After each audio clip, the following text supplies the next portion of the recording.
Hi friends, ഇന്ന് നമ്മൾ തയ്യാറാക്കാൻ പോകുന്നത് ബീട്രൂട്ട് തോരനാണ്. കുട്ടികൾക്ക് സ്കൂളിലൊക്കെ കൊടുത്തുവിടാൻ എളുപ്പത്തിന് തയ്യാറാക്കാൻ പറ്റിയ ഒരു തോരനാണ്. അപ്പോൾ നമുക്ക് വീഡിയോയിലോട്ട് പോകാം. നമുക്കൊരു പാൻ അടുപ്പത്ത് വെച്ച് ഓയിൽ ഒഴിച്ചതിന് ശേഷം കടുക് പൊട്ടിക്കാം. ഓയിൽ ചൂടായതിനു ശേഷം നമുക്ക് കടുകിടാം.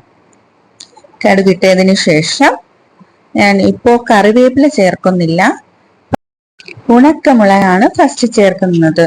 നമുക്ക് 2 ഉണക്കമുളക് ചേർക്കാം.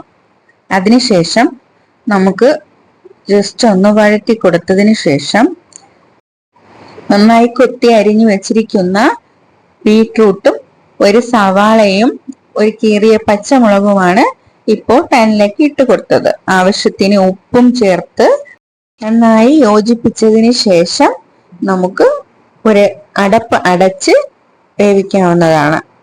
അടപ്പടച്ച് വേവിക്കുമ്പോൾ പെട്ടെന്ന് കുക്കായി കിട്ടും. അപ്പോൾ ഇവിടെ ഉപ്പും സവാളയും ബീട്രൂട്ടും എല്ലാം നന്നായിട്ട് യോജിച്ചിട്ടുണ്ട്. ഞാൻ ഒരു അടപ്പ് വെച്ച് മൂടിയിട്ടുണ്ട്. ഇടയ്ക്കൊക്കെ നമുക്കൊന്ന് ചിക്കി ഇട്ട് കൊടുക്കാം, അല്ലെങ്കിൽ അടിയിൽ പിടിക്കും, കരിഞ്ഞു പോകാനും സാധ്യതയുണ്ട്. അതുകൊണ്ട് നമുക്ക് ഇടയ്ക്കൊക്കെ ഒന്ന് ഇളക്കിയിട്ട് കൊടുക്കാം. അപ്പൊ ഏകദേശം ഒരു 1/4 വേവോളം ആയിട്ടുണ്ട് ബീട്രൂട്ട്.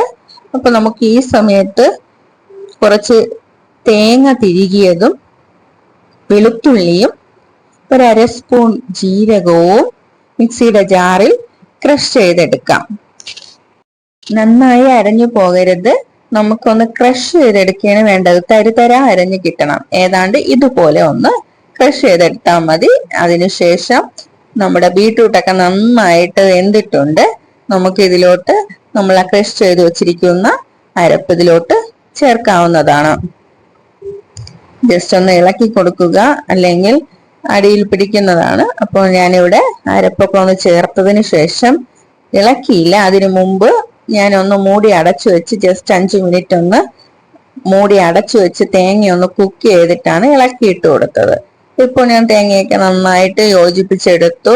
തോരനുമായിട്ട് നന്നായിട്ട് ഇളക്കി യോജിപ്പിച്ചെടുത്തതിന് ശേഷം വീണ്ടും ഒന്ന് നമുക്ക് കുറച്ചു നേരം കൂടി അടച്ചു വെച്ച് കുക്ക് ചെയ്യാം. അപ്പം തേങ്ങയും വെളുത്തുള്ളിയും ഒക്കെ നന്നായിട്ട് ഒന്ന് കുക്കായി ബീട്രൂട്ടുമായിട്ടൊക്കെ നന്നായിട്ട് യോജിച്ചു. ഈ സമയത്ത് ഞാൻ കുറച്ച് പച്ച കറിവേപ്പില ഇട്ട് ചേർക്കുന്നുണ്ട്. എന്നിട്ട് ഒരു മൂടി അടച്ച് ഒരു 5 മിനിറ്റ് വെക്കുക.